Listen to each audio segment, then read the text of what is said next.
ठाणेकरांच्या जीवाशी खेळणारी एक धक्कादायक माहिती समोर आली आहे. पालिकेच्या आरोग्य विभागानं शहरात तब्बल 24 बोगस डॉक्टर असल्याचं जाहीर केलं असून तसं पत्रच उपमहापौर कृष्णा पाटील यांना दिलंय. मात्र दिवसेंदिवस मुन्नाबाईंची संख्या वाढत असताना पालिका कारवाई करत नसल्यानं नागरिकांनी संताप व्यक्त केलाय. सर्वसामान्यांचा बळी गेल्यानंतर प्रशासन आणि सत्ताधारी जागे होणार आहेत का, असा सवाल विचारला जातोय. आरोग्य विभागाच्या तपासणीत दोषी आढळून येणाऱ्या बोगस डॉक्टरांवर योग्य ती कठोर कारवाई करण्यात येईल का, असा सवाल नागरिकांनी उपस्थित केलाय. ठाणे महापालिकेच्या हद्दीत एकूण 1767 खासगी दवाखाने आहेत.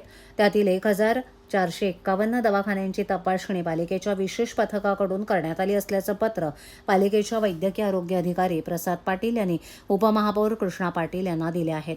दरम्यान या बोगस डॉक्टरांची नावं, त्यांचे पत्ते पालिकेनं जाहीर करावेत, अशी मागणी त्यांनी केली आहे. दिव्यात दररोज नवनवीन दवाखाने सुरू होत आहेत. अख्ख्या दिव्यात 5 तर सर्वाधिक माजिवडा मानपाडा प्रभाग समिती हद्दीत 6 बोगस डॉक्टर आहेत. तर झोपडपट्टी समजल्या जाणाऱ्या लोकमान्य नगर, सावरकर नगर प्रभाग समिती हद्दीत एकही बोगस डॉक्टर नसल्यानं पालिकेच्या सर्वेक्षणावर प्रश्नचिन्ह उपस्थित होत आहे.